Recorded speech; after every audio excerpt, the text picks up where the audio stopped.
Good morning mga kaon. So ngayon, andito tayo sa barangay namin sa Kagsawa Ruins sa Busay, Darga Albay, kung saan isa sa mga sanilanta ng Bagyong Rolly. So kung mapapansin nyo, andito ngayon si Mayan sa likod ko. Si Daragang Magayon, andito. So ngayon lang siya uli nagpakita. Ngayon, kung mapapansin nyo, ito yung dinaanan ng baha. So, kalalos-lunos sa trahedya ang nangyayari sa atin. Ang nakakalungkot man isipin ay December na ngayon, malapit na magpasko. Pero ito yung nangyayari sa ating mga kababayan sa Bicol. Kung mapapakita ko sa inyo, ayan. Halos bubong na lang po ang lumabas sa akin, lumalabas. Ayan. Makita nyo, makakaawa naman sila.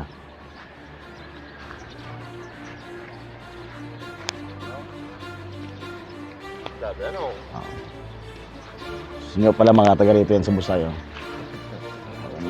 Picture kasi saan natin, sa mga viewers natin. Saan ka punta nyo? Hindi ka doon? Diyan mo man. Pag-asa itong barato. Mga. Ay, kung mapapansin nyo, grabe talaga nangyari.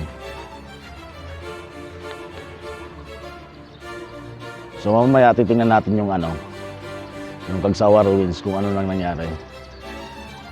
So, abangan mo mamaya.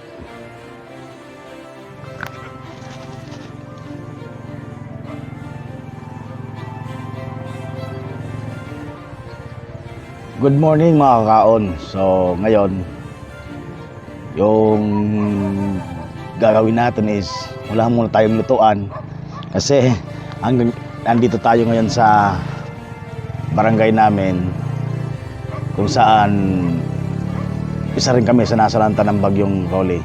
So kung mapapansin nyo, yung nasa likod kong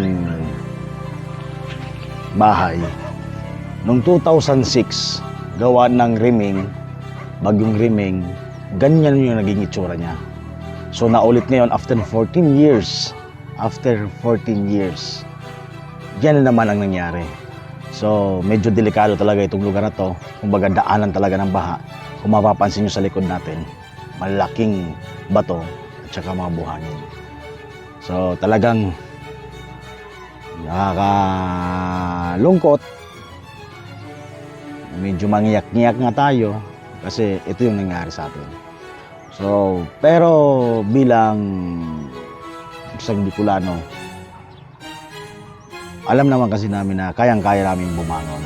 So, sana matulungan nyo kami na mapalakas ang aming loob, lalo yung mga kababayan natin nasa lanta. Kahit sa panalangin naman lang, tulungan nyo kami magdasal na sana makabagong kaagad. Ganito na may kumbaga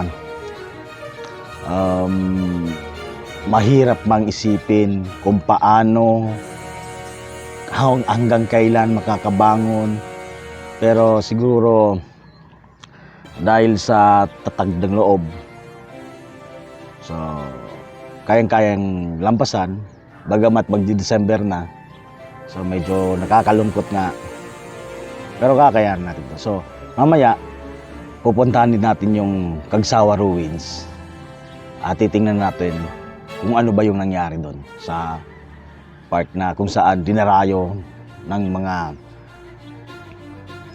foreigners, hindi lang foreigner, mga kababayan nating balikbayan. So mamaya pupuntahan natin doon. So mamaya punta tayo.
So kung mapapansin nyo, bubong na lang po yung natira sa kanila.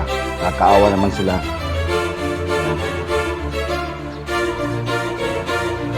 Pero kagandahan dito sa atin sa Bicol ngayon, wala tayong dito sa Busay, mismo sa barangay namin, wala tayong kasunod dito.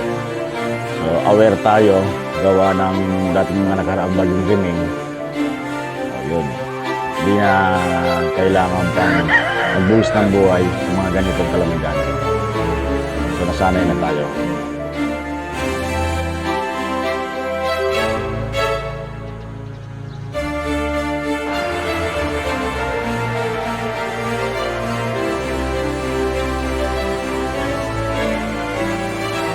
So mga kakaon, ito yung landmark ng lugar namin dito sa Bicol. Kumbaga ito yung pinakasikat sa Albay kung saan matatagpuan yung Kagsawa Ruins na dinadayo ng mga dayuhat at mga kababayan natin. Pero ngayon, kung titingnan nyo yung itsura, ginawang ilog na siya.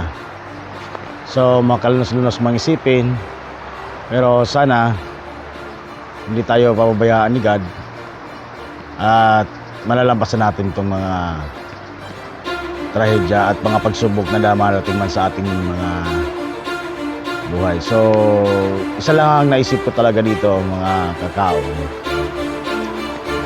lesson lang para sa ating lahat, para rin sa akin.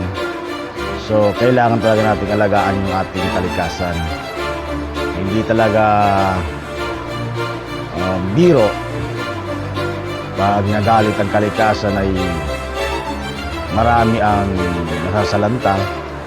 Gaya nito, kung isipin mo ay matagal na rin yung lumipas na taon, gawa ng riming. So noong 2006, naulit ngayon.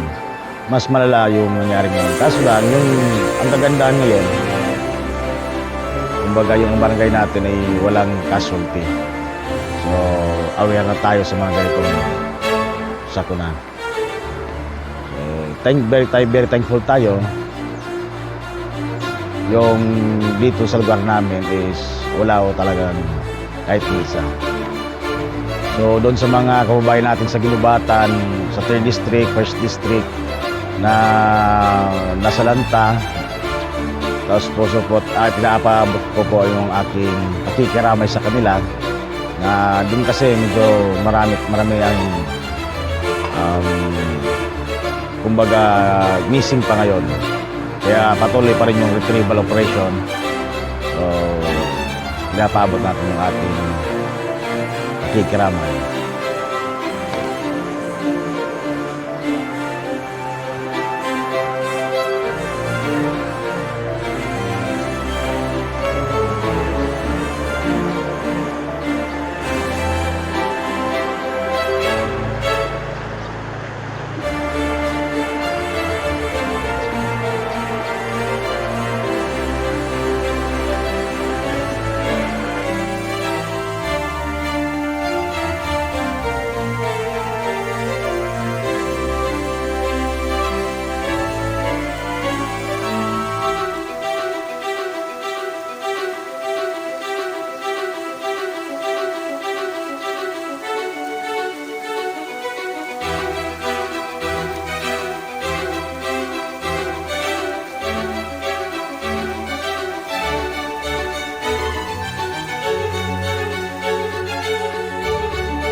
So, alright mga kaon, yun nga, pinakita ko yung mga videos.